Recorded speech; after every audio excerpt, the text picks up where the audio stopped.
This is the story of a man named Stanley.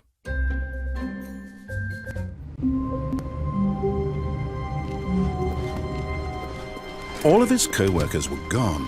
What could it mean? Stanley decided to go to the meeting room. Perhaps he had simply missed a memo.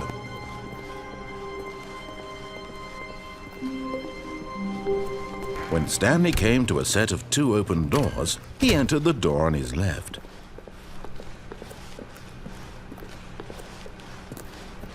Yet there was not a single person here either.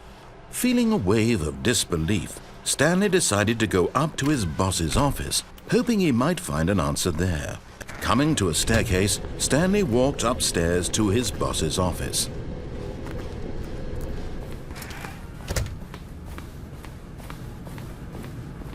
Stepping into his manager's office, Stanley was once again stunned to discover not an indication of any human life.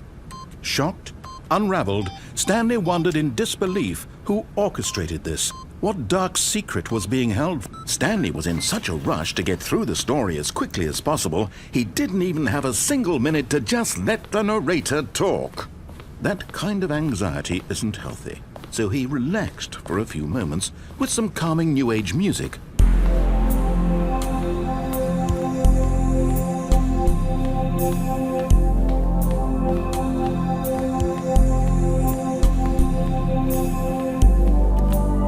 Feeling soothed and rejuvenated, Stanley calmly walked forward into the opened passageway.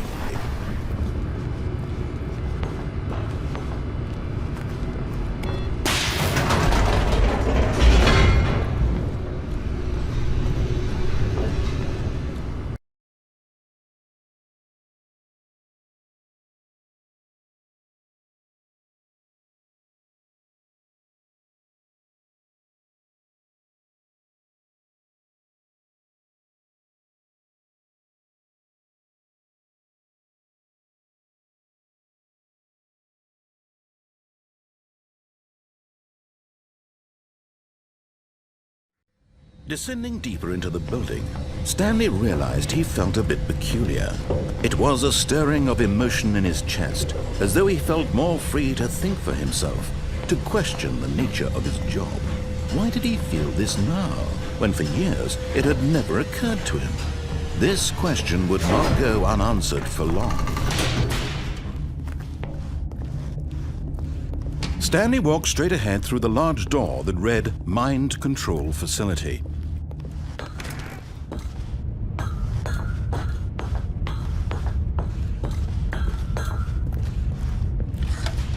The lights rose on an enormous room packed with television screens.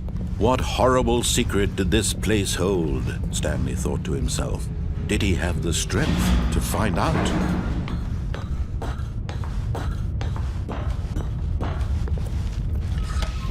Now the monitors jumped to life, their true nature revealed. Each bore the number of an employee in the building, Stanley's co-workers.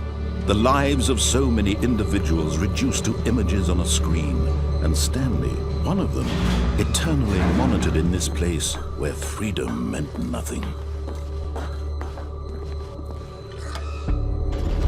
This mind control facility, it was too horrible to believe. It couldn't be true. Had Stanley really been under someone's control all this time? Was this the only reason he was happy with his boring job?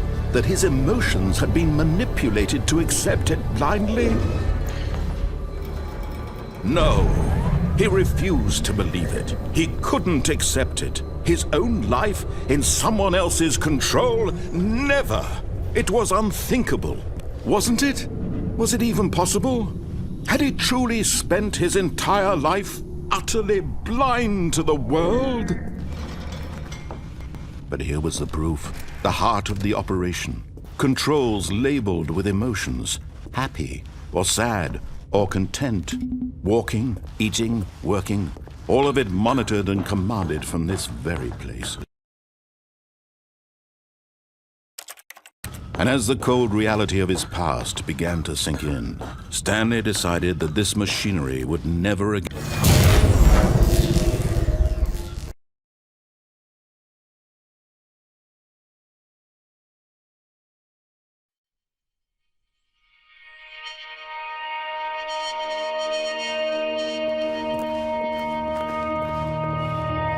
blackness and a rising chill of uncertainty. Was it over? Yes! He had won! He had defeated the machine, unshackled himself from someone else's command. Freedom was mere moments away. And yet, even as the immense door slowly opened, Stanley reflected on how many puzzles still lay unsolved. Where had his co-workers gone? How had he been freed from the machine's grasp? What other mysteries did this strange building hold? But as sunlight streamed into the chamber, he realized none of this mattered to him, for it was not knowledge or even power that he had been seeking, but happiness. Perhaps his goal had not been to understand, but to let go. No longer would anyone tell him where to go, what to do, or how to feel. Whatever life he lives, it will be his. And that was all he needed to know. It was perhaps the only thing worth knowing. Stanley stepped through the open door. Stanley felt the cool breeze upon his skin, the feeling of liberation, the immense possibility of the new path before him. This was exactly the way, right now, that things were meant to happen. And Stanley was happy.